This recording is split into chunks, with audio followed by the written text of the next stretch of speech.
galera, beleza?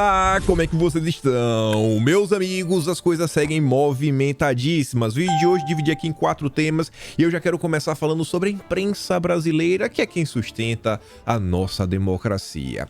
Quero falar rapidinho sobre as manifestações e também comentar sobre um assunto que agora eu já não sei nem mais como é que chama. Se é emendas secretas, orçamento do relator, orçamento secreto, emenda de relator, eu já não sei, porque agora a imprensa todo dia resolve mudar a forma como é que se chama, né? Se endereça a esse tema. E tem muita coisa que eu quero mostrar pra vocês para escancarar a hipocrisia, né? Mas enfim, depois quero falar sobre... Bom, eu tô começando a ficar confuso também, né? Quem é que manda na parada? O Alckmin aí ontem tava rodando o Brasil todo, vamos falar sobre ele. O Homem do Tempo tá de férias. Teve matéria sobre o clima, sobre o tempo, meio ambiente, mas não sei se vai dar pra comentar no vídeo, eu deixei lá no finalzão mesmo. Mas quero mostrar algumas coisinhas, quero falar sobre algumas possíveis nomeações, algumas movimentações políticas da turma da esquerda. Depois quero falar de Bolsonaro, tá rindo ali dando uma risadinha, mas complicado. Mais 2 ações podem ser protocoladas aí nos próximos dias contra Bolsonaro. Possivelmente não levariam ele à prisão. Sabe como é que a turma da esquerda está planejando? Mas poderiam tornar Bolsonaro inelegível e essas 2 ações novas, inclusive acham que tem mais capacidade de prosperar e vem aí numa fila de 4 ações que já foram impetradas. Quero comentar sobre isso, quero comentar também sobre algumas outras movimentações judiciais, algumas coisinhas também que envolvem até a direita, muita confusão. E depois temos outra eleição que já começou. Presidente da Câmara e presidência do Senado. Fora a divisão do bolo chamado Brasil. Tem muita coisa que saiu aí nas últimas horas, inclusive a possibilidade do MBL compor. Porque a União Brasil, segundo o Bivar, jamais fará oposição ao governo do PT. Tem muita coisa pra gente comentar, mas vamos começar por aqui. Sobre as manifestações... Ontem a gente comentou no vídeo como pessoas comuns estavam aí cantando o hino brasileiro e elas estenderam a mão. Eu nem vou estender, né? Porque a maldade e a má vontade de entender as coisas está gigante por parte da imprensa e acusaram os apoiadores do governo, os manifestantes de estarem fazendo uma saudação muito ista, né? Eles sempre tentam problematizar. E aí o Ministério Público falou que iria investigar. A gente comentou ontem de manhã, ao longo do dia começaram a sair notas sobre isso, e aí você vê. O Ministério Público diz que não identificou intenção de apologia ao ismo, mas repudia. Inventaram uma coisa que não existia, depois investigaram algo que não existia, aí quando não encontraram o que não existia, repudiaram. Não, pior que nem repudiou. Você vai ler a matéria, abre aspas, não havendo evidências de prática de crime, muito embora a atitude ser absolutamente incompatível com o respeito exigido durante a execução do hino nacional. Onde é que tá assim, nós repudiamos isso? Não, só falou que é incompatível, né? Principalmente o hino, não essa é a posição, tem que ser com a mão no peito, mão para trás, posição de sentido, não sei. Só isso. Mas a turma do UOL encontrou algum tipo de repúdio. Continuando, aqui eu trouxe matéria da Folha de São Paulo, também do mesmo grupo do UOL, só para reforçar mais uma vez, gesto em ato golpista de Santa Catarina não teve intenção de exaltar nada, diz o Ministério Público. Segundo a investigação, o locutor pediu saudação para emanar energias positivas na manifestação. E aí você vê como são as coisas. Embaixador da Alemanha no Brasil vai no Twitter falar que o uso dos símbolos istas por manifestantes claramente de extrema direita é profundamente chocante. Apologia ao ismo é crime. Denunciação caluniosa também é crime. Mas também é crime, viu, seu embaixador Eiko Thomas. Brasil vai deixar de ser pária internacional. Para deixar de ser pária internacional, esse cara tinha que ser punido por estar atacando a população brasileira. Mas o turma da esquerda vai fechar os olhos, porque são bolsonaristas, bolsominions, uma coisa do gênero que para eles, né, não dá nem para humanizar. Mas é um absurdo um posicionamento como esse daqui. Aí você vê aqui também, o Castanhari aparentemente apagou essa postagem, mas sabe como é a internet, o print é eterno. O Castanhari, que sempre tenta ensinar história, fazer vídeos, documentários sobre o que se passa no mundo, ele também acusou todas essas pessoas comuns de serem istas. Mas agora o Ministério Público veio aí, né? Seria interessante ver o Castanhari também atacar o Ministério Público, discordar da decisão. Só que tem a ver também com movimentações, né? Estavam acusando aí os manifestantes de praticar um crime. Então, falando em crime, só notícia rápida. 50 casos de furto são registrados em festa por vitória de Lula. Os ladrões aproveitaram a grande aglomeração para promover uma onda de furtos de celulares e carteiras. Tenho certeza que vocês estão ouvindo isso daqui tristes em casa, né? Muito chateados. Sei como é, também tô chateado. Mas vamos lá. Pessoal, eu tô muito confuso, muito confuso. Eu não tô entendendo mais. Não sei se é mais RP9, orçamento secreto, emendas de relator, emendas secretas, orçamento de relator. Vixe, orçamento... Eu tô perdido. A UOL começa falando o seguinte, ó, análise. Lula não deve acabar com orçamento secreto no primeiro ano de mandato. Nesse primeiro não vai ter que manter isso, aquilo, outro, porque vai passar uma PEC, e aí se não passasse essa PEC, se fosse pegada as emendas, ia faltar dinheiro pro Congresso, e o Congresso não quer abrir mão desse poder, que é um poder, né? Você tem as emendas aqui, que eles conseguiram nos últimos anos, então já começaram inclusive as brigas, né? Legislativo com o Executivo, estão se bicando. Só que aí vem a Folha de São Paulo, que é do mesmo grupo UOL, e aí agora já tá chamando de emenda de relator.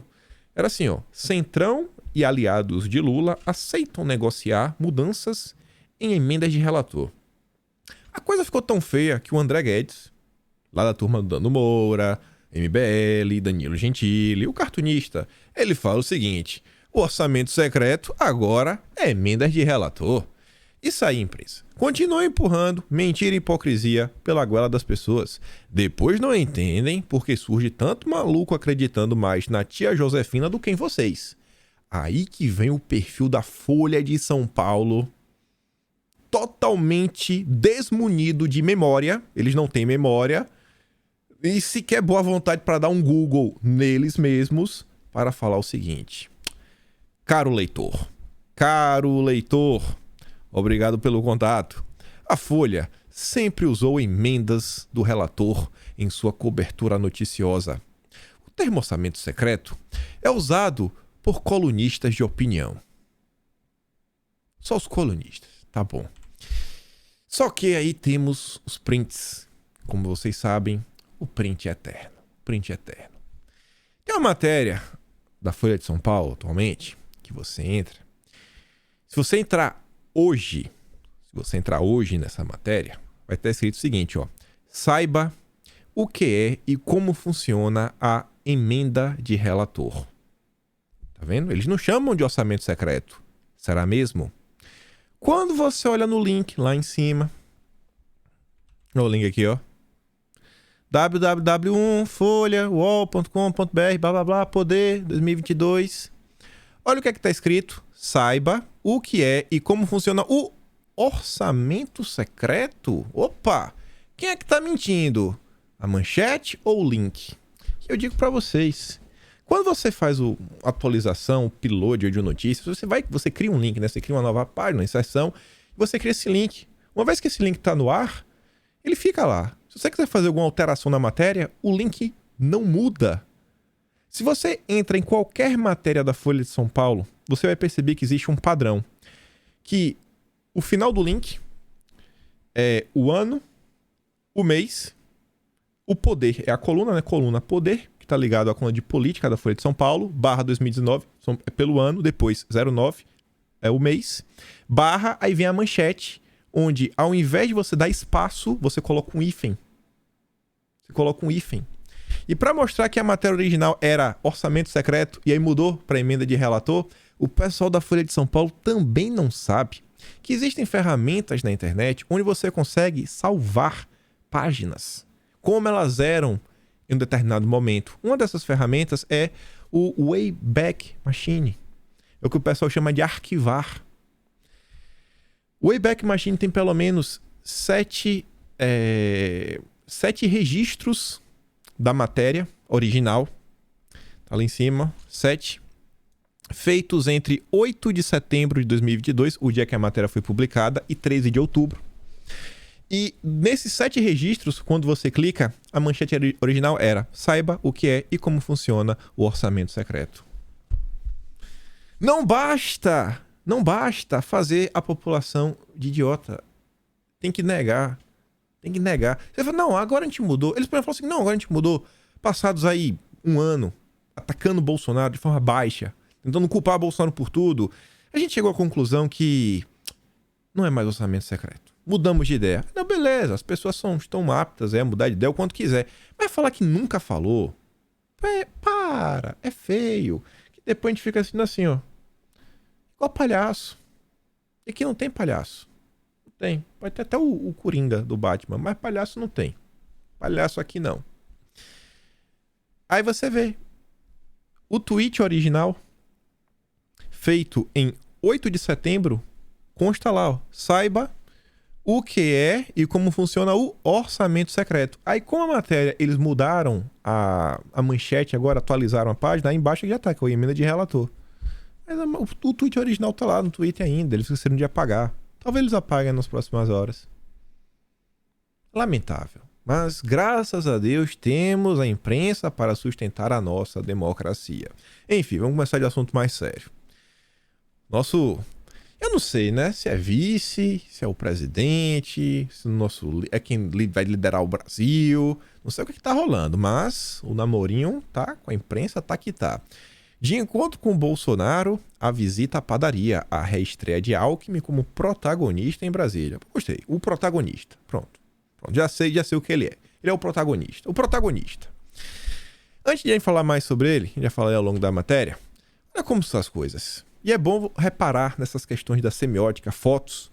Começou. Veja quem está na primeira foto da transição de governo.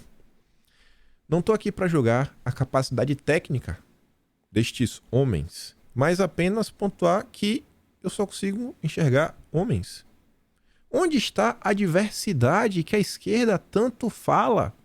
Eu não consigo ver diversidade. Eu vejo ali o protagonista, a única diversidade é que o protagonista está de gravata rosa, e os outros, que não são protagonistas, a maioria de gravata vermelha, tem um sem gravata, um com gravata preta, um com gravata cinza, combinando com o terno com a camisa azul. Tem uma mulher ao fundo, mas eu acho que não faz parte da campanha de transição. Enfim, né? Qual é a diversidade? Políticos e um protagonista? Então, um protagonista, essa que é a diversidade do PT? Lamentável, né? Parece que o discurso é só da boca para fora, mas tudo bem. Contas apontam para mínimo de 100 bilhões fora do teto, na PEC da transição, diz o relator. Isso daqui tem algumas movimentações que ainda não estão muito claras na minha cabeça, ao longo do vídeo a gente vai comentar. Inclusive tinha alguns outros caminhos, segundo uma turma, não sei se realmente esses caminhos existiam ou não sei como são essas coisas, mas quando o pessoal começa a falar em PEC, não vamos seguir por esse caminho, aquilo outro, lembre o seguinte, uma PEC são 308 votos. 308 votos, tem que conseguir um apoio amplo. E deve passar, pela mesma questão do Auxílio Brasil, até porque Bolsonaro meio que já iria manter os 600, etc. Então meio que já tem essa percepção que tem que manter os 600. Independente, mas vamos ver se vai manter, né, até o final do dia. Só que, para você manter, etc., colocar em pauta, agenda, você precisa da boa vontade do presidente da Câmara, são 2 turnos, presidente do Senado, mais 2 turnos, tem que ter um entendimento, não pode mudar muita coisa, se mudar o texto volta. E os deputados também não entrarem com embargos, atrapalhar, e faz isso, faz aquilo outro. Ou seja, tem um empenho do legislativo para a coisa avançar. E sabe como são as coisas em Brasília. Ninguém se move à toa, nem de muita boa vontade. Então esse tipo de movimentação já pode gerar uma certa dívida, né? Um débito, não dívida de dinheiro, isso é um débito. Ó, eu te ajudei, viu, lá atrás. Então, sabe como são as coisas, né? E já existe esse questionamento de uma possível captura do Poder Executivo. A gente vai comentar mais sobre isso ao longo do vídeo, porque saíram matérias sobre isso. Só que eu trouxe essa nota do relator, falando aí que vai precisar de uma PEC de 100 bilhões, porque ele estava aqui também com o protagonista e a turma política. O protagonista estava até olhando pro lado, né, com a gravatinha rosa dele. Só que o interessante, mais uma vez, não é a diversidade, porque a gente já falou sobre isso. É a falta de um nome técnico. Aqui está sendo comentado sobre uma questão que envolve finanças, a economia brasileira. Não estou questionando a capacidade intelectual do senhor Marcelo Castro, nem da turma ali, né, do protagonista, do mercadante, não sei. Mas não falta um economista, às vezes, né? A gente poder dar aquela olhada, falar, pô, bacana, etc. Eu digo isso baseado nisso aqui, ó. Não era incomum vermos aparições como esta. Você vê Paulo Guedes, que é um economista, era um ministro da economia, ao lado, por exemplo, do Saxida, servidor de carreira, o cara também um economista. Você fala, pô, os nomes técnicos, falando sobre questões técnicas, falando sobre dinheiro.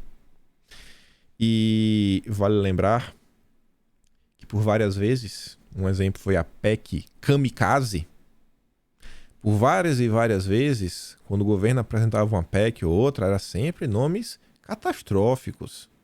Catastróficos. Era a PEC da vingança, PEC Kamikaze. E agora eu me pergunto como é que vai ser essa PEC, que vai ser pelo menos 100, mas está se falando em 200 bilhões. Essa vai ser do amor. Como é que vai ser o nome dessa PEC? A PEC da picanha? Pecanha? É a PEC da picanha. Se bem que não existe nenhuma menção à picanha nessa PEC até o momento. Ninguém fala da picanha mais. E aí veja como são as coisas também. O dia começa com o Cláudio Dantas escrevendo no antagonista que o Meirelles topa a Fazenda, mas que é o Banco do Brasil e a Caixa. Eita, Meirelles guloso. Seria o nome de carreira, mas Lula já havia prometido o comando dos bancos ao próprio PT e agora precisará contornar o impasse. Aí o dia avança um pouquinho, às 11 da manhã, na Veja. Especulações crescem, mas convite a Meirelles ainda não foi feito. Pessoas próximas ao ex-ministro garantem que o convite não aconteceu, mas especulações sobre o nome do ex-presidente do Banco Central ganham força. Vai ter Meirelles, não vai ter Meirelles? Ninguém sabe. Ninguém sabe. E até então, eu pergunto a vocês, de forma honesta, qual nome técnico foi posto na mesa? Qualquer ministério. Para qualquer ministério. Qual nome técnico foi apontado para assumir um ministério? Olha como as coisas são totalmente diferentes do governo de Bolsonaro. Vinícius Torres Freire. Isenção de imposto de renda para quem ganha até 5 mil reais é erro grave. Você que ganha aí 3, 4 mil reais, 5 mil reais, é erro grave. Você que tava conversando, cara, vai sobrar aí uns... O quê? Vamos botar aí 5 mil? 5 mil o cara deve pagar aí pelo menos uns 800 reais. Nem faço na ideia de cabeça. Vamos esquecer deduções. Pelo menos 800 reais o cara paga. Só de imposto de renda, eu acho. Mas é erro grave. Continua pagando. Projeto vai dar dinheiro aos mais ricos e aumentar o problema da dívida pública. É assim, por que vai dar dinheiro aos mais ricos? Se quem ganha até 5 mil, normalmente são os mais pobres. Os mais ricos ganham muito mais do que 5 mil reais, não? Aí você vê, a medida é socialmente injusta. As pessoas que recebem até 5 mil, de fato, deixariam de pagar imposto de renda. Apenas a Receita Federal tem os dados mais precisos, mas com tal teto de isenção, talvez apenas 7 milhões de 31 milhões de contribuintes ou declarantes continuariam obrigados a declarar ou também a pagar o imposto de renda. Parece alcançar muita gente e, portanto, parece justo, mas há cerca de 100 milhões de pessoas que trabalham no país. A maioria, portanto, não seria beneficiada. Mas era promessa de campanha. Sim, como é que a maioria não vai ser beneficiada? Ah, não, é porque a grande parte da população não paga imposto de renda. Eles não pagam. Então, já que eles não pagam imposto de renda, não tem pra que dar isenção até 5 mil. Cara, qual a lógica disso? Não faz lógica nenhuma. A isenção beneficiaria também aqueles que continuariam a pagar o imposto de renda, as pessoas mais ricas do país. Não importa a renda da criatura, não é nem do ser humano, da criatura. Todo mundo deixará de pagar imposto sobre 5 mil reais que recebe. Sabe-se lá. O fato é que o governo vai trocar uma perda de receita certa e enorme por uma incógnita. E uma promessa de campanha, assim como uma picanha, virou metáfora. Virou metáfora, que pena. O Mourão fez um tweet bem incisivo, falando o seguinte, ó, o futuro governo do Lula está negociando com o Congresso um rombo de 200 bilhões no orçamento de 2023, ou seja, zero compromisso com o equilíbrio fiscal. O resultado será aumento da dívida, inflação e desvalorização do real. Onde estão os críticos? Esse tweet do Mourão, ele já deve ter em torno de 110 mil curtidas. Eu espero que o Mourão entenda que esse posicionamento incisivo pode ajudá-lo, cacifá-lo. Mourão aí como senador vai ter bastante poder. Começar a montar até uma base para ele mesmo lá no Rio Grande do Sul. Quem sabe vem aí, governador se ele quiser, em 2026. Sei lá o que ele quer fazer da vida. Mas acho que contribui para o país. Realmente fazer uma oposição. E os números mostram que a população, grande parte, concordam com ele. Espero que ele continue nessa toada. Quem também veio ao Twitter comentar sobre bilhões foi a Gleisi Hoffmann, mas não era a PEC, já era a Petrobras. A Petrobras. Passada a eleição, volta a sangria na Petrobras. Estão preparando a distribuição de 50 bilhões em dividendos. Não concordamos com essa política que retira da empresa sua capacidade de investimento e só enriquece acionistas. A Petrobras tem de servir ao povo brasileiro. Eu não discordo que a Petrobras tem que servir ao povo. Eu só tenho medo do que o PT pretende fazer ao falar que a Petrobras tem que servir o povo. PT e Petrobras não dá um friozinho? Não dá aquele arrepio assim? Fala, eita, chega a dar aquele tremelique. Ontem o José Fux, que eu quero falar um pouco desse cara, de forma bem breve, jornalista, Estadão, ele postou o seguinte, postou a imagem. Bora trabalhar que temos 5 países para sustentar nos próximos 4 anos. Não entendi muito bem o que ele falou, mas ele fala o seguinte. A ilustração do post fala em 5 países, mas pode ser mais. Tô falando aí que talvez a gente possa vir a pagar por outras pessoas aí, né? Não sei o que ele quer falar com isso daí. Mas demonstra que ele tá um pouco preocupado com o futuro do Brasil. O José Fux me incomoda, não que me incomoda isso daí. Fica parecendo que é aquele tipo de perfil que ficou insatisfeito com a chegada de uma verdadeira direita, porque aí ele não tinha mais o que fingir fazer oposição. Essa turma sabe como é, né? Isso aqui é uma postagem de 9 de maio de 2020. O José Fux falava, posso estar enganado, mas na minha percepção é de que o termo bolsopetismo vai colar como super bonder. Quem inventou o sincretismo é gênio. Nada poderia resumir melhor o bolsolavismo com sua tropa de camisas pardas do que isso. Poesia pura. Aí o Nandinho fala o seguinte, foi o cara aqui, ó, foi ele. E aí ele coloca entre aspas, da milícia jacobina. Aí o José Fux fala o seguinte, parabéns, meu caro. Você entrou na lista pela influência que tinha e depois virou mais uma vítima do grupo. Outro dia revi a lista e é impressionante sua precisão e atualidade. Tirando o Lobão, com quem me desculpei, além de você e da Vena, que seguiram outro turno, a lista segue válida. A lista que ele está se referindo é essa daqui. E eu deixo aí de sugestão, quem quiser entender ou tentar entender como as coisas foram se desdobrando ao ponto que nós temos hoje assim, um cenário que muitas pessoas questionam, e eu acho com motivos, as questões envolvem liberdade. Não liberdade para atacar, mas liberdade mesmo. Acho que as coisas estão bem complicadas. O clima está tenso. E essa matéria, ela realmente traça uma direção, já começa a trazer os nomes, começa a montar e jura de pé junto, com base em que eu não sei, só montou a lista com números e é isso aqui. Por quê? Porque ele disse que é isso aqui. Porque ele disse que é isso aqui e acabou. A matéria, foram 2 no mesmo dia. A primeira, essa daqui, ó. Rede bolsonarista jacobina promove linchamento virtual até de aliados.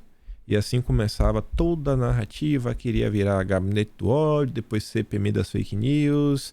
E disso em diante vocês viram o que aconteceu. Ele também soltou outra matéria que é o seguinte, críticos de Bolsonaro e Olavo são tratados como inimigos. Então tem 2 coisas. As matérias são grandes. Eu recomendo que vocês dêem uma olhada para tentar entender o que foi que motivou o José Fux a criar isso daí? Será que a direita tem culpa? Não tem culpa? O que foi feito na época foi certo, foi errado? Sabe? Teria como nós termos evitado? Tem vários pontos aí que valem algumas reflexões. Eu tenho algumas impressões sobre alguns temas. Dificilmente faria um vídeo sobre isso. Por exemplo, a relação entre a ala ideológica e a ala militar. Eu tenho umas percepções um pouco diferentes, ouvindo história, coletando algumas informações. Só que essas matérias, olha só, 16 de março de 2019, na campanha eleitoral, a turba já havia se levantado contra qualquer um que pudesse colocar em risco a hegemonia de Bolsonaro. Será que a turma estava contra porque esse nome estava contra a hegemonia de Bolsonaro ou porque as pessoas já sabiam quem eles eram? Porque olha os nomes que ele pontua. João Amoedo. João Amoedo pode, sabe, o eleitorado de centro-direita pode ir pro João Amoedo. João Amoedo. Quem realmente acompanhava, se informava, ia atrás de informação, era contra o João Amoedo por 1001 razões. Onde é que estava o João Amoedo agora? Apoiando o cara da chapa junto com o protagonista. O homem do tempo. O homem verde, da agenda verde. João Dória. O que é que o Dória fez? O que o Dória estava apoiando? Precisa explicar o Dória? Aí também coloca ali o Flávio Rocha, blá blá blá. E até a garotada do MBL foram alvos. Até o MBL. O que é que o MBL fez contra a direita? E na outra matéria, críticos de Bolsonaro, Olavo são tratados como inimigos. Vamos ver. A matéria falava o seguinte: entre os integrantes do governo, nem o ministro Sérgio Moro foi poupado. E por quê? Por sua posição contrária à flexibilização do porte de armas e pela nomeação e posterior desnomeação da cientista política Ilona Zabó para o Conselho Nacional de Política Criminal e Penitenciária. E o que foi que a gente viu ao longo do tempo? Que as críticas não eram infundadas. Por um grande momento não se podia criticar o Moro porque tinha uma aura, não, Moro é desse jeito, não divida a direita, não faça isso, não fala aquilo outro. Então algumas críticas um pouco mais contundentes tinha que ficar em banho-maria.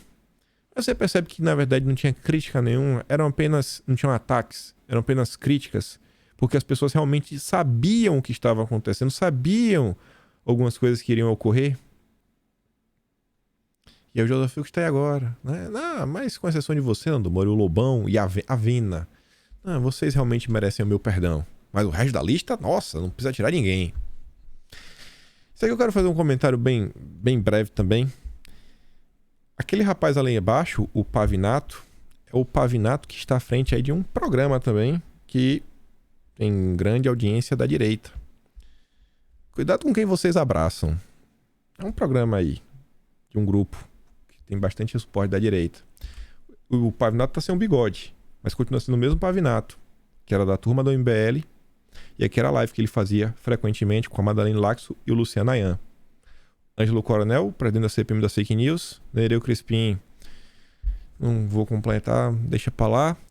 Mas as primeiras buscas e apreensões tiveram participação do depoimento do Nereu Crispim, né, um testemunho dele, e o Fábio Panúzio.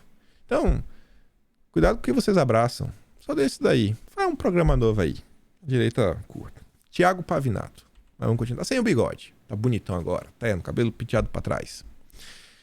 Nesse meio tempo já, até que envolve rede social, muitas coisas, eu sempre falo, gente, cuidado, é da manha, responsabilidade, pode falar qualquer coisa. O Nelson Piquet fez uma fala aí complicada mesmo, e aí agora o senador aciona MP contra Piquet após esse piloto pedir Lula no cemitério. Qualquer coisa, podia evitar. Falar duro assim, pode ter um hype, pode ganhar algumas curtidas na rede social, mas é muito imprudente. E esse tipo de coisa acaba se virando contra nós. Olha como estão o clima no Brasil. Isso aqui me deixa triste. A manchete me anima, mas o brasileiro me deixa chateado. Deixa pra baixo. A matéria fala o seguinte, que o Getter, uma rede popular entre bolsonaristas, recorre contra a ordem aí do judiciário para bloquear o perfil da Zambelli. Eles não estão cruzando os braços, eles não estão desafiando a justiça. Não, eles estão seguindo o caminho jurídico. Pode perder? Pode. Pode ganhar? Não sei. Acho que tem mais chance de perder, de recorrer, não dá em nada. mas está seguindo pelo caminho jurídico. Não, vamos seguir aqui, ó, vamos fazer pelo certo. Acatamos a decisão judicial e agora vamos recorrer. Numa boa. Aqui devia ser apenas a matéria factual. Aí eu fui ler a matéria, foi da Patrícia Campos Melo, aí eu vou ver os comentários, né, de quem lê a Folha de São Paulo. Um rapaz chamado Marcelo Rosa disse o seguinte: tira essa rede do país, igual lacrar restaurante que tem problemas na cozinha. Mas por quê? A rede está cumprindo as decisões judiciais. Não está desafiando, não está fazendo nada. Porque a rede, ela quer recorrer. Não, vou defender para ver se a gente consegue. Tem que ser banida do país. Essa é a turma do amor. Assim, realmente, a gente está vivendo um clima no Brasil que é desolador. A turma que fala em amor, união, de união não quer nada. E amor, muito menos. E olha só para fazer um comentário mas bem breve mesmo. Criticada por bolsonaristas, Carla Zambelli viaja aos Estados Unidos. Uma viagem aí meio que foi para os Estados Unidos, tem telefone de última hora, tem algumas teorias aí por trás. Não quero entrar nesse âmbito. O momento tá complicado. E aí que eu digo, falei, né? Acho que falta um pouco mais de responsabilidade dos nossos representantes na hora de se posicionarem, ir às redes sociais. Não adianta gritar alto depois, né? Enfim. E também saiu a nota no Igor Gadelha falando o seguinte: o arrependimento de Flávio Bolsonaro sobre a Zambelli. Que no primeiro momento aí ele teria saído para defender a Zambelli na questão lá do incidente em São Paulo. E aí depois que tiveram mais vídeos, etc., várias versões, para falar, pô, meio complicado, né? Talvez a Zambelli pudesse apenas ter ido embora para casa. Entrado no carro e evitado alguns desgastes maiores. Não dá para bater no peito e falar: o Brasil hoje não tem liberdade. Aí bate no peito, não tem, não sei o quê. Pô, fala isso. E age como se o Brasil fosse, sei lá, Nárnia, a Disney. Se as pessoas estão falando que o Brasil passa por um período complicado, você tem que agir como se fosse um período complicado. Você não pode avisar, cuidado. E você andar, né, de boca aberta olhando para cima. Então, tem que ser um pouco mais condizente. Com suas preocupações. Avançando aqui para a turma do amor, que parece que de amor não tem nada, já vão entrar com gozações aí contra Bolsonaro. O Edinho Silva, ex-ministro petista, amigo não. O Gabas falou que o Edinho Silva é irmão de alma dele, irmão de alma do Carlos Gabas. Um baita elogio. Concedeu entrevista pro Globo, também concedeu entrevista por Guilherme Amado, e tanto o Globo, o entrevistador, o Sérgio Oxo, o Gustavo Schmidt, como o Guilherme Amado fizeram uma pergunta no mesmo tom, mas eu só trouxe aqui a da Globo, porque a palavra é exatamente a mesma: anistia ou anistiado. Por que não uma foto com Bolsonaro e Lula? Baixaria a temperatura. Mas será que essa turma realmente quer baixar a temperatura? Lá para as tantas, os jornalistas perguntam: a possibilidade de se negociar uma espécie de anistia ao presidente Bolsonaro para que ele não seja punido por atos do governo? Anistia. Tá todo mundo falando isso o tempo todo, e a Folha de São Paulo, vocês viram a charge de ontem, né? Como resolveu o país. Primeiro votar no candidato da Silva, depois era uma foto de Bolsonaro na cadeia. E a imprensa tá toda hora falando isso. Não vai ter anistia, não vai ter anistia. Que anistia, pô? Eles têm a mais pura convicção que Bolsonaro é um bandido, é um criminoso. Aí eu disse, não, se tem algo ilícito aí, cai pra polícia, Ministério Público, Judiciário. Não, o governo não tem nada pra falar isso daí. Não, o governo não tem nada a ver. Não queremos. Queremos cuidar do Brasil. Cuidar do Brasil não é nossa prioridade. O Alckmin ontem ele concede uma entrevista, no primeiro momento ele pergunta quem que vai pagar pelos prejuízos das manifestações, quem que vai pagar por isso? E em determinado momento, os jornalistas perguntam, e Bolsonaro? Bolsonaro vai pagar? Vai ser responsabilizado? Né? Perguntado por jornalistas sobre a responsabilidade de Bolsonaro pelos bloqueios golpistas no Brasil, Geraldo Alckmin mostra, direto do Planalto, um estilo em desuso nos últimos anos. Ele apenas fugiu do assunto. responsabilidade por isso que está acontecendo? O fato de ter sido anunciado somente 4 dias depois. Qual é a responsabilidade dele? Olha, o presidente Lula deixou claro no seu discurso pós-eleição, nossa tarefa é unir o Brasil, é trabalhar, ter uma agenda de propostas, melhorar a vida da população e bola para frente. A transição começou, agora é fazê-la da melhor maneira possível em benefício da população, pautada no interesse público. Obrigado. Será que essa turma realmente vai bola pra frente? Bola pra frente? Pelo que diz o Caio Junqueira, não. Campanha de Lula prepara ações para tornar Bolsonaro inelegível. E tem algumas coisas aqui que fazem sentido ao longo da matéria, que é o seguinte, ó. Campanha do presidente eleito Lula prepara a apresentação de pelo menos 2 ações de investigação judicial eleitoral, uma AIJ, contra o presidente Jair Bolsonaro por abuso de poder político, econômico e que, no limite, podem levá-lo à inelegibilidade. Uma delas tem como foco declarações do presidente que puseram em xeque o sistema eleitoral durante a corrida pelo Palácio do Planalto. A campanha estuda incluir, nessa ação, manifestações de bolsonaristas que bloquearam rodovias após o resultado eleitoral, incluindo agentes políticos do entorno do Bolsonaro, que acabaram apoiando os atos, como os deputados eleitos Carla Zambelli, Eduardo Bolsonaro, Nicolas Ferreira. Mais uma vez o que eu digo, cuidado, que muitas das ações que a direita às vezes tem, muitos dos discursos, dos tweets, essas coisas, podem atrapalhar, às vezes, outras pessoas. Não apenas eles mesmos, o que é uma lástima. A outra ação terá foco em questões econômicas, entre elas os benefícios financeiros que o governo liberou durante o processo eleitoral, como a concessão de crédito consignado para beneficiários do Auxílio Brasil. A PEC da bondade, que instituiu o auxílio de 600, porém não devem entrar, uma vez que parte do próprio PT votou por sua aprovação. As ações deverão ser protocoladas no Tribunal Superior Eleitoral na próxima semana, a mesma que Lula desembarque em Brasília para dar início na prática à transição de governo. Enquanto isso, o protagonista está lá rodando já. Fontes do PT, porém, julgam ser necessária a apresentação de mais 2 ações após o resultado das urnas. A avaliação é que não há garantias de que no governo Lula possa haver mais manifestações semelhantes às que ocorreram nesta semana no país. Então, meio que essas ações serviriam para tentar conter os bolsonaristas, Bolsonaro, apoiadores do governo. Essas ações se juntariam a outras 4 ações que já foram apresentadas, né, e também tem potencial de levar Bolsonaro à inelegibilidade. A primeira delas, a que aponta a existência de um ecossistema de desinformação por bolsonaristas, 81 perfis. 2. As que apontam o uso da máquina nos atos de 7 de setembro. 3. As que apontam abuso de poder no discurso da ONU. 4. As que questionam os disparos de SMS com banco de dados públicos do Paraná.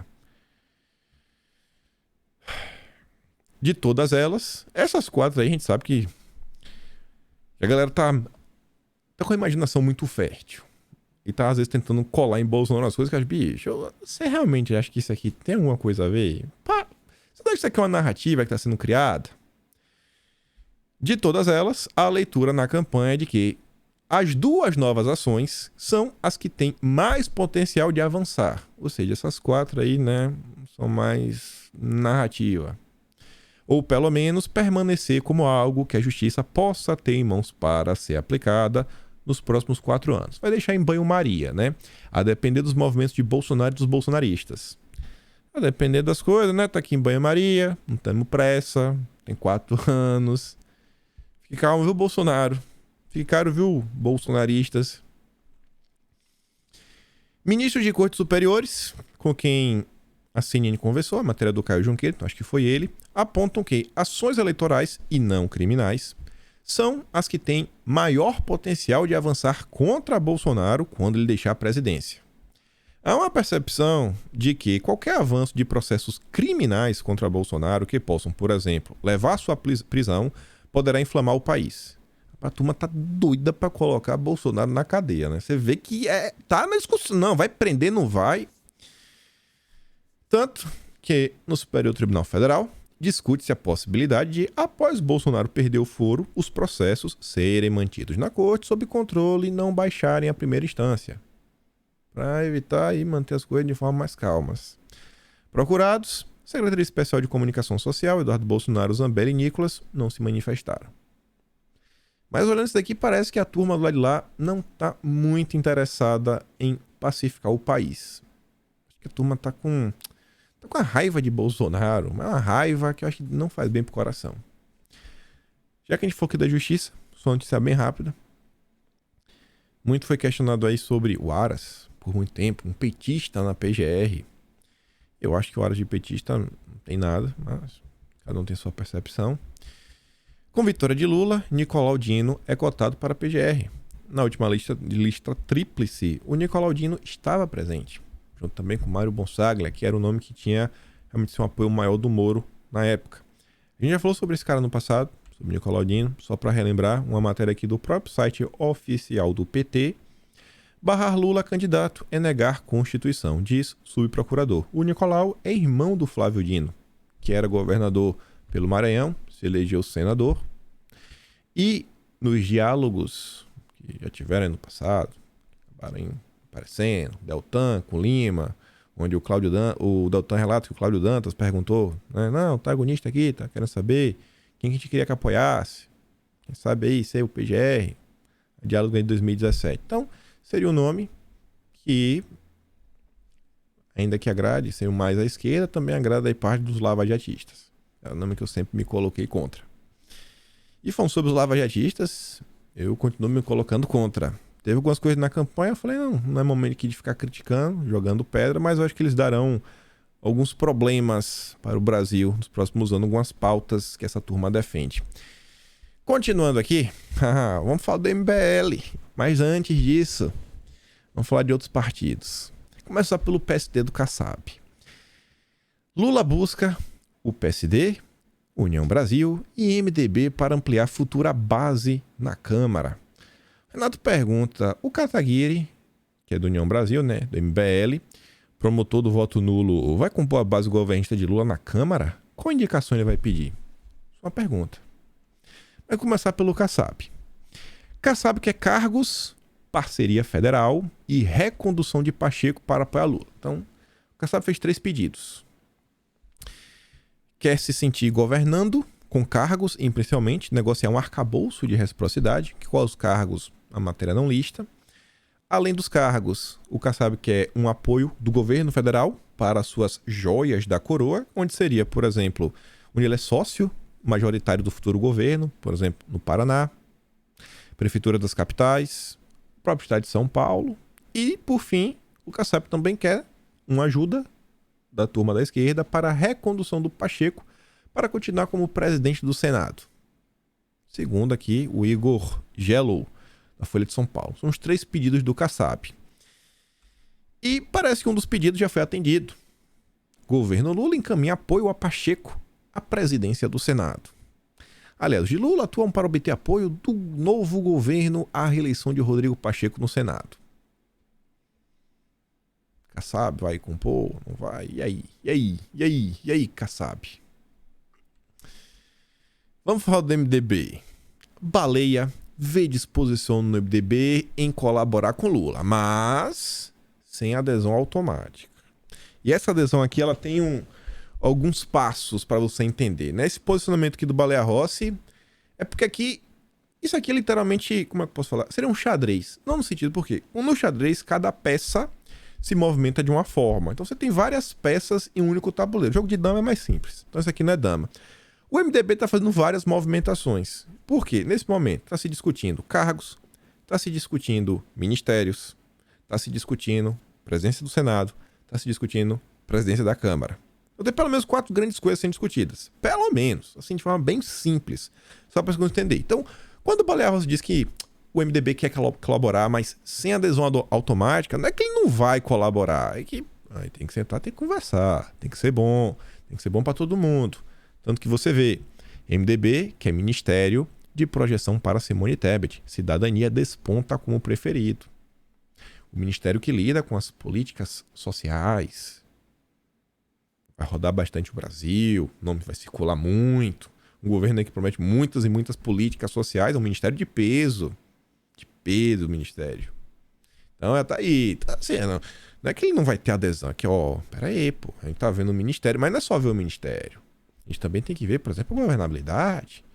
Qual vai ser o papel do MDB, comissões, cargos como um todo. Sobre isso a gente já chega lá. Antes, relator do orçamento prefere solução via PEC e convenceu o Lula. Quem convenceu foi o Marcelo Castro, que é do MDB. Já tá chamando o PT para dançar e meio que dá uma enfraquecida. Não tem como, porque vai passar pelo Legislativo. O Legislativo vai querer capitalizar. Aí você vê, a matéria fala o seguinte, para você entender em 3 lances uma pequena movimentação. O Marcelo Castro recomenda, vamos fazer via PEC. Foi Marcelo Castro que sugeriu para o Alckmin, o protagonista, se desviar do teto de gastos por meio de uma PEC, sepultando a alternativa via TCU. O relator do orçamento vê mais segurança na opção, apesar de dar chance a Lira de ganhar pontos com Lula, o que desagrada a Renan Calheiros. Renan Calheiros, depois disso daí, vem para a imprensa e diz: PEC de transição é uma barbeiragem, diz o Renan Calheiros. Renan Calheiros e Lira não se bicam, né? É inimigo. Disputam o estádio de Alagoas, Ave Maria. Renan estava acusando o Lira de interferir na PF, porque tem lá a operação contra o Paulo Dantas. Aí você vem pro Lira, escolha por PEC da Força Lira e aliados temem dependência cedo demais. Tá começando a depender aqui da Câmara. E aí nessa matéria também fala que o Lira não é besta. O Lira vai querer continuar. Então quer o apoio de mais partidos. E o Lira já está começando a desconfiar, inclusive, que pode tomar uma rasteira da esquerda. Então o Lira está com... Calma, vamos por parte. Não vai de peito aberto. Tanto que, após vitória de Lula, Lira estende prazo para discutir semipresidencialismo. Sob o comando de Lira, o Centrão já vinha afirmando que retomaria a discussão sobre o sistema semipresidencialista independente, independentemente de quem vencesse as eleições. No entanto, a retomada do assunto já imediatamente após as eleições é interpretada como mais um obstáculo de Lira para dificultar as negociações. Deputados do Centrão argumentam que a ideia é implantar um novo sistema que esvazia o presidente da República e dá poderes ao Congresso a partir de 2030. O Lira já está correndo por fora. Porque o Bivar quer ser presidente da Câmara. E aí contaria com o apoio do MDB. E contaria apoio com o PSD do Kassab, quem sabe, apoio da esquerda, tentar... A esquerda, se conseguir toda a União Brasil, todo o MDB, todo o PSD, pode bater em 265. É número suficiente para levar. Mas eu não acho que consegue toda a União Brasil. Aí vem o Bivar. Lá vem o Bivar. Desce na ladeira. Não faremos oposição a Lula de jeito nenhum, diz o Luciano Bivar. De jeito nenhum. Temos princípios econômicos diferentes, mas o que mais importa é o fortalecimento da democracia. Queremos dar governabilidade e sustentação ao presidente Lula e apoiaremos com o maior prazer seu governo. Com prazer, viu? Esse daqui é o presidente do partido do MBL, do Kim Kataguiri. Não vamos ser oposição de jeito nenhum, afirma ele, que foi reeleito deputado federal por Pernambuco. Não vamos conversar com o PT em clima de fisiologismo, mas sim de fortalecer as instituições e a democracia. União partido grande, independente e pode ajudar o novo governo. O apoio a Lula não é unânime dentro do partido, contudo. Por quê? Porque precisamente a ala que vem do DEM tem resistência. Tanto que União Brasil elegeu 59. Dos 59 eleitos, 30 declararam voto em Bolsonaro e apenas um fez campanha por Lula. E tem o Kim Kataguiri, que fez campanha por voto nulo para eleger o PT. Então, pelo menos tem 2. O MBL aí é aliado prioritário. Apesar de ser de Bivar Lula, a maioria da bancada eleita no União Brasil apoiou o Bolsonaro. E aí você vê, para entender todo esse lance. Fusão do PP com União Brasil esfria e afeta comando da Câmara. Se o PP do Lira se fundir à União Brasil, a coisa já foi, está resolvido. O Lira está reeleito. União Brasil condiciona aliança com Lula a apoio ao comando da Câmara. E aí o Baleia Rossi depende, pô, como é que vai ser a movimentação como tu? Vai ter ministério, vai ter Câmara, vai ter Senado? O MDB, ele apoiar, né, até o Pacheco, já também, se não me engano é o Isaías Bulhões, eu não lembro agora o nome do cara, mas assim, é um senador do MDB, né, já é o acordo, a gente apoia o Pacheco agora, 2024, 2024 quem? Não, 2023, 2025, fevereiro de 2025, aí você vai apoiar o meu, pra ser presidente do Senado. Então já teria essa troca também. Tem que acomodar todo mundo. Aí agora a gente volta pro MDB. 2 notas. Primeiro vem o Bruno Araújo, do PSDB, que basicamente acabou o partido. Bruno Araújo diz que PSDB conversa com MDB e Podemos para formar nova federação. Federação entre MDB, PSDB e Cidadania visa cargos na Câmara, principalmente na mesa diretora e nas comissões. O formato da fusão MDB, PSDB e Cidadania deve ser o mesmo da federação. Neste regime, os partidos funcionam como um só nos critérios para ocupar cargos e comissões na Câmara. Já na alternativa, o bloco, cada partido, conta individualmente, ou seja, quem é pequeno tende a ficar de mãos vazias. Então aí, pô, o Baleia Rossi vai conversar, mas depende do ministério, depende dessa fusão, como é o acordo, como é que vai, como é que não vai, por qual caminho vai. O PSDB também não está uníssono, tem algumas dissidências internas que não querem compor com o governo. Então, até fevereiro, se não me engano é 1º de fevereiro a eleição, vai ter muita notícia como essa. Várias e várias movimentações e não duvidem de os partidos começarem a ter rachas internos e esses rachas internos começarem a promover mudanças de deputados, né, na janela partidária. O cara sai de um partido e vai para o outro. Isso, inclusive, pode até fortalecer, quem sabe, a direita. Escuto histórias aí que o PL já está lá com acho que 101 deputados e pode ganhar mais deputados. Pensa aí numa treta pesada aí que envolvesse lá o PSDB. A galera quer porque quer de um jeito e vê, se tem esses 5 aí que, sei lá, esses 5 aí vão casar pra gente. Cria uma confusão tão grande que o cara se sente compelido a sair do partido, vem, começa a compor, e aí uma base de direita, realmente de oposição, começa a crescer cada vez mais. E isso daí, com pessoas engajadas nas redes, protestando assim de forma realmente ordeira, sem fechar a rua, pelo amor de Deus, etc., também são mais coisas que vai incentivando a galera a falar, pô, vale a pena ser oposição. Então, assim, Brasília tá daquele jeito. Não tem Réveillon, né? Não tem Natal. Tá daquele jeito. O protagonista lá, o homem do tempo, tá de férias na Bahia e vida que segue.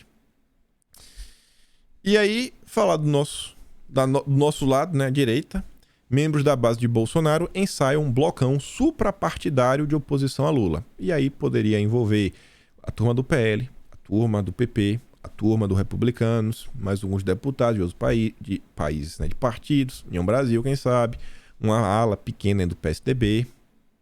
Observar as próximas movimentações. Tem muita coisa sendo discutida nesse momento. Muita coisa. E mais do que nunca, o Legislativo se tornou, assim, a peça central de toda essa engrenagem, porque a gente não tem mais o presidente da República. Avançando aqui, bolsonaristas já falam em expulsar do PL quem aderiu ao governo Lula. Eu acho isso daqui mais do que justo.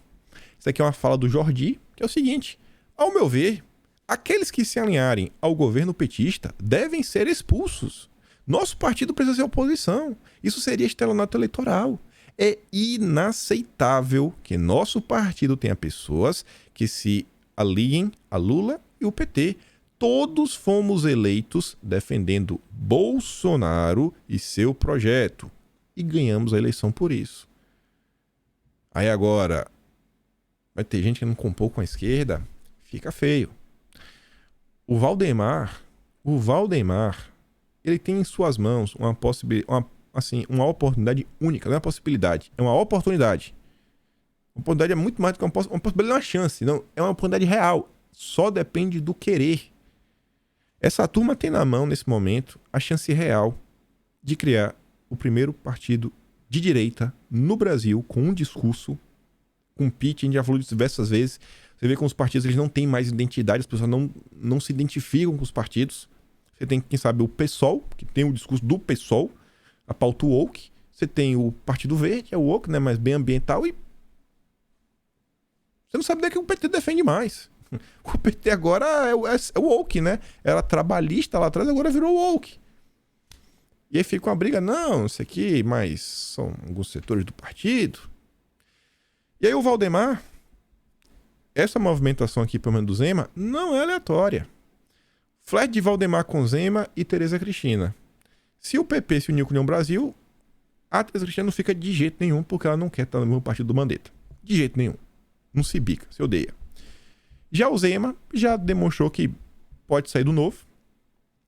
E o Valdemar tá trazendo porque, cara, é um nome extremamente forte. Extremamente forte. Se Bolsonaro não quiser disputar as eleições daqui a 4 anos, o Zema é um nome extremamente forte. E, assim, sabe qual é o grande plano de Bolsonaro? Que Bolsonaro fez o que essa galera não tem capacidade de fazer. Ele criou um candidato. Ele criou um candidato. Não foi só que a população escolheu ele. Não, ele trabalhou por isso. Durante anos. Se você escuta alguns discursos de Bolsonaro já em 2014, você vê que ele já tá com um discursozinho, né? Tentando ali, né? Testando, se arriscando ali, uma coisinha pra sentir o drama. Um discurso presidencial. E foi fazendo várias coisas, se posicionando sobre temas que desembocaram em 2018 com a eleição dele. Aquele fenômeno. E tá aí agora. Ele se fez. Não é estalou o dedo, surgiu, ganhou uma bênção, não. Tanto que Bolsonaro abençoa muita gente ganha muito apoio, mas não é a mesma coisa. Então, candidato se faz. A direita já tem que estar trabalhando de agora, tomando pele, principalmente. 2024 temos eleições. A cidade de São Paulo é a cidade mais importante do país. É maior do que muitos estados. Não é, desculpa. A cidade de São Paulo é maior do que todos os estados, com exceção do estado de São Paulo. Isso em termos de PIB. O PIB da cidade de São Paulo é maior do que todos os outros estados. Não somados, né? Você comparar um com o outro. A cidade sozinha de São Paulo é maior que o PIB da Bahia. A cidade sozinha de São Paulo é maior que o PIB de Minas Gerais. A cidade sozinha de São Paulo é maior que o PIB do Paraná, de Santa Catarina, Rio Grande do Sul. Importantíssimo isso. Importantíssimo. A direita precisa realmente se profissionalizar. E pra gente fechar com o Matheus Leitão, a nova derrota de Bolsonaro, mas agora com militares. Sabe qual é a derrota? O partido do presidente puxa menos candidaturas de oficiais do Exército, Marinha e Aeronáutica do que em 2018. O partido de Bolsonaro foi o partido que mais elegeu deputados. Que derrota. Só porque não teve... Cara, Bolsonaro atropelou. Só que o Matheus Leitão ele tá tentando subjugar a vitória de Bolsonaro. Ele tá tentando achar cabelo em sapo. É o Matheus Leitão. Enfim. Então, e as matérias do vídeo de hoje? O link de todas. Tá pequenininha. Dá zoom. Quem quiser. E nós ficamos por aqui. Tinha uma notícia aí que envolve meio ambiente, mas deixa para outro dia. Porque eu quero comentar com mais tempo. Uma dessa daqui, ó. ONGs pedem a Lula COP30 seja no Brasil. Mas a gente comenta amanhã com algumas outras coisinhas. Por hora fico por aqui. Se gosta do meu trabalho, posta no canal. Tem o botão de valeu. Tem o Patreon na descrição. Lembra de compartilhar esse vídeo. Quem sabe a gente fecha o ano com 700 mil inscritos. Faltam um pouco mais de 6 mil quebrados. Tá com 693 mil quebrados. Queremos 700 mil. Siga nas minhas redes e com fé em Deus, a gente se vê amanhã. Aquele grande beijo, abraço. Opa, peraí, hoje é sexta-feira. Hoje tem notícias de quinta, meio-dia 34, lá no Elemento. Primeiro link na descrição. E aí sim, me despeço de vocês. Falou, meus amigos. Fui!